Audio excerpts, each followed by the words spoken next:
नमस्कार दोस्तों, संकल्प मैथ क्लासेस में आपका स्वागत है। हम कर रहे हैं यूपी पुलिस रीजनिंग और इसमें आयु पे आधारित जो भी रीजनिंग से संबंधित या जो भी आयु पे आधारित जो प्रश्न आते हैं वो हम आज आपको शुरू करा रहे हैं। और इसका ये पहला ही भाग है। और आयु पे आधारित सवाल शुरू कराने से पहले मैं इसकी एक छोटी सी जानकारी इससे संबंधित दूंगा, उसके बाद आपको इसके प्रश्न बताऊंगा। इसमें सबसे पहले हमें जो जानकारी होनी चाहिए, आयु पे आधारित जो प्रश्न है उसकी जो जानकारी होनी चाहिए वो हमें अनुपात की जानकारी होनी चाहिए।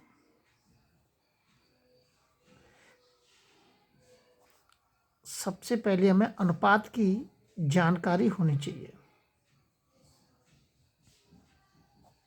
अनुपात की जानकारी होनी चाहिए, जैसे ए अनुपात के बी, ए अनुपात के बी का मान दे रखा है और बी अनुपात के सी। इसमें से अगर मैं आपसे निकालने के लिए कहूँ ए अनुपात के बी अनुपात के सी का मान कैसे निकलेगा, इसके बारे में आपको जानकारी होनी चाहिए। अगर इस तरीके से मान आते हैं तो इधर का जो पोर्शन खाली है वो इधर वाली संख्या को बढ़ा के इधर कर देंगे और इधर वाली संख्या को बढ़ा के इधर कर देंगे। उसके बाद दोनों का आपस में इनका हम गुणा करते हैं। और नंबर 2 जो जानकारी होनी चाहिए, हमें औसत की जानकारी होनी चाहिए। औसत की जानकारी, औसत मतलब एवरेज, संतुलन। औसत की जानकारी होनी चाहिए। समय काल, भूतकाल, वर्तमान काल, भविष्य काल, इनकी जानकारी मतलब काल की जानकारी होनी चाहिए। काल मतलब लिख देता हूँ, भूतकाल, वर्तमान काल और भविष्य काल।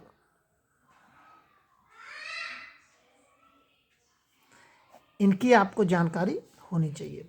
अब इसमें छोटे छोटे जो पॉइंट हैं, जैसे दुगनी, अगर आपके सामने आया दुगनी तो इसको कैसे लिखेंगे? दुगनी का मतलब क्या होता है?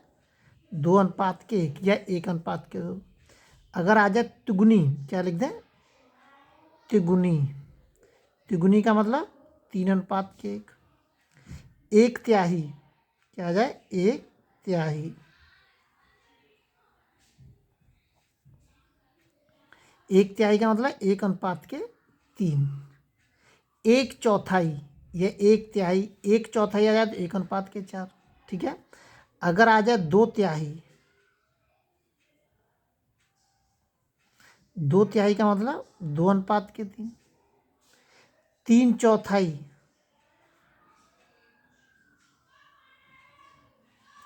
3/4 का मतलब 3:4। ये छोटी मोटी चीज़ें हैं जो कि आपको मतलब ये तो पता ही होगा। और इससे संबंधित मैं छोटा सा एक सवाल दे देता हूँ, जैसे अनुपात पे। जैसे अगर मान लिया मैंने ए अनुपात के बी आपके सामने दे दिया 3:4 और बी अनुपात के सी आपके सामने दे दिया मैंने 5:6। तो ए अनुपात के बी अनुपात के सी का मान निकालिए। मैंने कहा था भी कि अनुपात की जानकारी होनी चाहिए आपको। देखिए, ये 3 जो है ए का मान है, 4 जो है बी का मान है, 5 जो है बी का मान है और 6 जो है सी का मान है। अगर मैं कहूँ कि ए बी का अंतर, अगर वो बोलता है अंतर, अंतर का मतलब होता है घटाना, तो 4 में से 3 हम घटा देंगे। अगर वो कहता है योग, तो 4 और 3 को हम जोड़ देंगे। अंतर कहता है तो घटा देंगे बड़ी में से कम को, और योग कहता है तो जोड़ देंगे। अब यहाँ पे ए अनुपात बी अनुपात के सी का हमें अगर मान निकालना है तो देखिए, ए अनुपात के बी का मान, ए अनुपात के बी मान कितना दे रखा है? 3:4। बी अनुपात के सी मतलब बी का मान 5:6। इस तरीके से रखेंगे। देखिए, अब यहाँ जगह खाली है तो इसके सामने जो संख्या है उसको इधर बढ़ा देंगे, इसके सामने जो संख्या है इसको इधर बढ़ा देंगे। 5×15 और 5×20 और 6×24, ये इनका मान निकल के आ जाएगा। और अगर हम चाहें, अगर ये कट सकती हैं तो हम इनको काट भी सकते हैं किसी एक संख्या से तीनों को। इसमें मैं आगे एक आध सवाल और आपको कराना चाहता हूँ। देखिए, उसके बाद आगे और भी सवाल होंगे। फिर आज तो शुरुआत है, पहला ही भाग है। ए तथा बी की आयु का अनुपात 4:5 है। यदि इनकी आयु का योग 72 हो तो बड़े व्यक्ति की आयु ज्ञात कीजिए। अब हम इनमें से पहचानें कैसे बड़ा व्यक्ति कौन है ए में और बी में? यहाँ से पहचानेंगे। यहाँ जो संख्या ज़्यादा होगी वही आपका बड़ा व्यक्ति माना जाएगा, चाहे वो पहला हो या दूसरा हो। तो यहाँ पे ये मान ज़्यादा है हमारा, तो ये हमारा बड़ा व्यक्ति है और ये हमारा छोटा व्यक्ति है। अंतर का मतलब होता है, ये कह रहा है ए और बी की आयु का अनुपात ये दे रखा है, तो आयु का योग कह रहा है। योग का मतलब क्या होता है? योग का मतलब होता है जोड़ना। क्या होता है? जोड़ना। तो इनकी आयु का योग, और आयु क्या दे रखी है इसमें? आयु क्या दे रखी है? 4:5 दे रखी है। तो अगर इन दोनों को मैं जोड़ूंगा तो इनकी आयु का योग कितना है? 72 है। मतलब 4 + के 5 बराबर के दे रखा है 72, 9 बराबर के 72, 1 बराबर के, मतलब इस 9 का इसमें भाग दूंगा मैं लिख देता हूँ 72/9, तो 1 बराबर के 9 × 72 कितना आ गया? 8 आ गया। यहाँ 1 कैसे बचा है? क्योंकि 9 जो है इधर पहुंचेगा तो 1 ही तो बचेगा इस जगह पे। अब ये जो 8 है, इस 8 का वो कह रहा है बड़े व्यक्ति की आयु, तो 8 का अगर मैं इस 5 में गुणा कर दूंगा तो बड़ा व्यक्ति कौन है? हमारा बी है।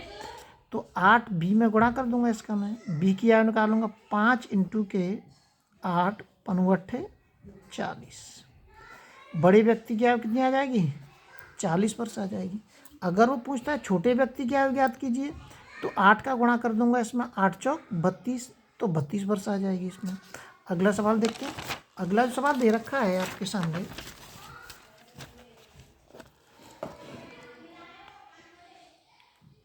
सोनी और मोनी की वर्तमान आयु में 7 वर्ष का अंतर है। अंतर का मतलब देखो, उसमें दे रहा था योग, इसमें दे दिया अंतर।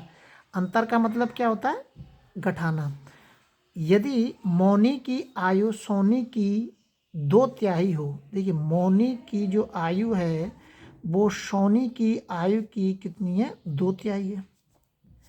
सोनी को इधर ले आइए आप, इसके नीचे, तो क्या हो जाएगा? 2/3। तो मोनी अनुपात के सोनी बराबर के 2/3। अब देखिए पहले वाला सवाल बन गया है। इसमें कह रहा है प्रश्न में कि दोनों का अंतर, अंतर का मतलब अब ये हमें घटाने हैं दोनों आपस में, तो अंतर मतलब 3 - के 2 बराबर कितना दे रखा है उसने? 7 दे रखा है। तो 1 बराबर कितना आ जाएगा? 7 आ जाएगा। अब किसकी आयु पूछ रहा है? वो सोनी की। सोनी की कितनी है? 3 है हमारी, तो सोनी की आयु निकाल दीजिए आप।